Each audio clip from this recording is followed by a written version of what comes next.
what is the biggest obstacle for us in our organizing? Now we have a new White House. We have a White House where Barack Obama is different from George Bush. We can get into lots of arguments about what Barack Obama isn't and what he's not doing. But he is talking about a freeze of settlements, and when he met yesterday with 16 leaders of the Israeli movement, including a leader from J Street, he kept that point about a freeze and settlements. That is progress. But what we have is an ossified Congress. And that is the obstacle for change in this country. We know the force that AIPAC has, and it seems to have its own momentum. And we've talked on this panel tonight, it's interesting, about the kind of warmth that we feel in Gaza. And when I came home from Gaza, I felt just an ice-cold bucket on me when I went into Congress. Because people who are liberal and progressive on all kinds of issues, even within the Progressive Caucus in Congress, are horrible on this issue. Horrible. Not all of them. There are the exceptions. We have the Dennis Kucinich, we have the Keith Ellisons, we have a handful of them. But for the most part, just remember, when the bombs were dropping on the people of Gaza, when the bombs were killing innocent people, they passed a resolution overwhelmingly. What was it, just 5 people who voted against it? Voting for Israel's right of self-defense while the bombs were killing people. Amazing.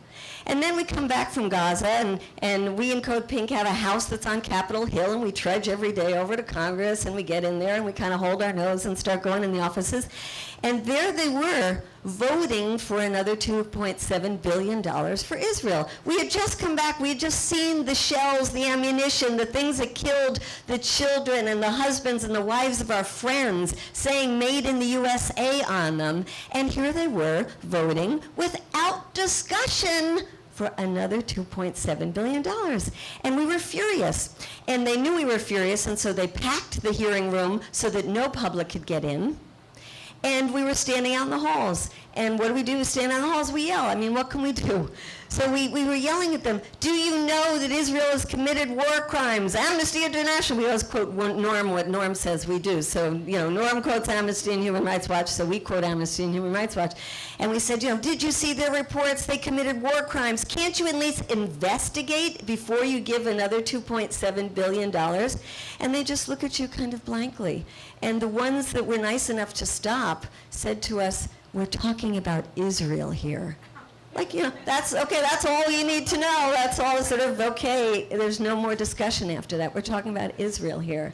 And when we said we have committed war crimes, some of them said, I bet they have, and went in and just voted for the money. And then there is your lovely Gary Ackerman, who is the head of the Middle East Subcommittee.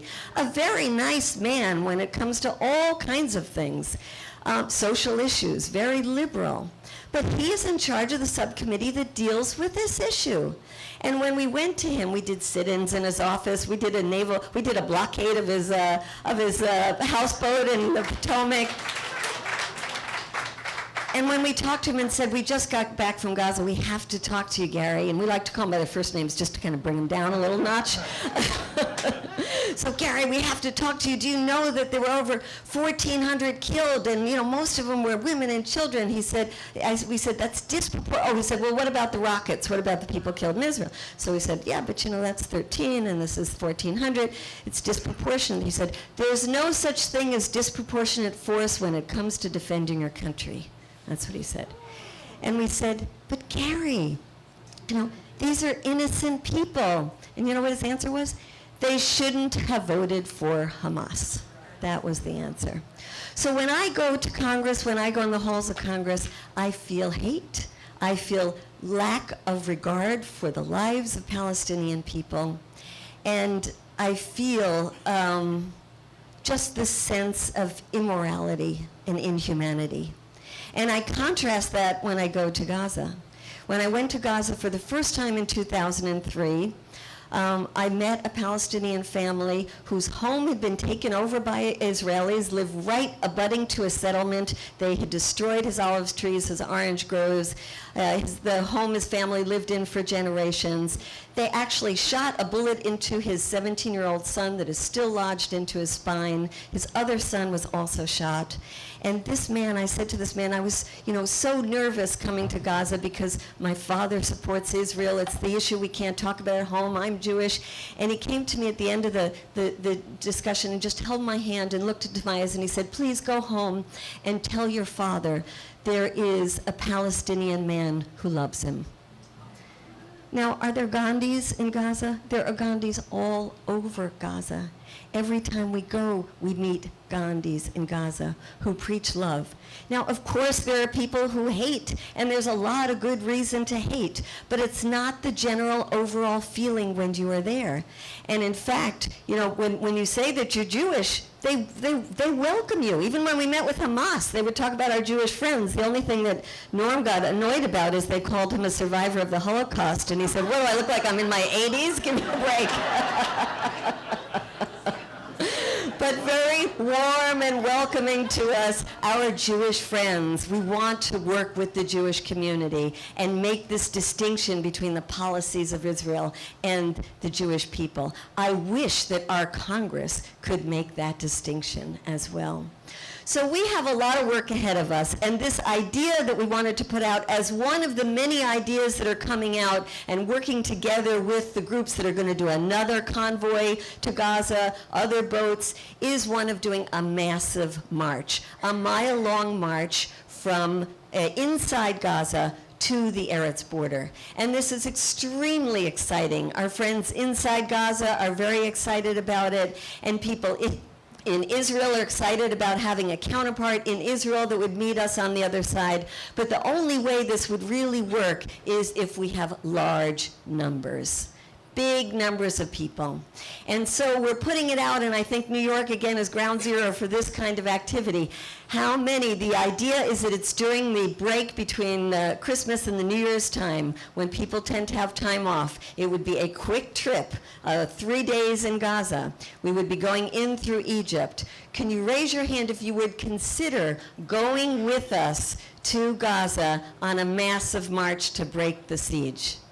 Well, let's give a hand to the people whose hands are raised now. You have all signed up, I hope, on the sign-up sheet coming in. Can you raise your hand if you haven't? Okay, please do that, because that's going to be our way to get in touch with you. We are, whether New Yorkers like it or not, going to create lots of committees. We need lots of groups to do outreach, to do fundraising, to do media, publicity, all of the things that's going to go into this massive effort. And we can talk about it during the discussion more. But now is really the time to take this to another level. And if you can't go, maybe you can help raise money for somebody else to go. And there are so many ways. We're going to try to find ways for those who can't go here in the United States to do mile-long marches here as well. I'm sure we can come up with lots more ideas about how to support this effort. But I want to end by saying that I, as a newcomer into this issue, really feel that this is the moment to up the ante. This is the moment to show Congress that there is something beyond AIPAC that is more important, more powerful, and more effective. And that is the morality and the love that we have on our side. So let's prove to our Congress, let's give the White House the backing they need to make some policy changes. Let's give George Mitchell the backing he needs to even go to Gaza and speak to Hamas. He's been to the region 4 times and never even been there. So it is now up to us. It's an issue of mass mobilizing. It's an issue of getting beyond our petty differences in policy. Are we one state, two state? You know what? Let's get beyond it. If you're one state, great. If you're two state, great. But let's work together. Let's lift the siege of Gaza. Let's end the occupation. Thank you.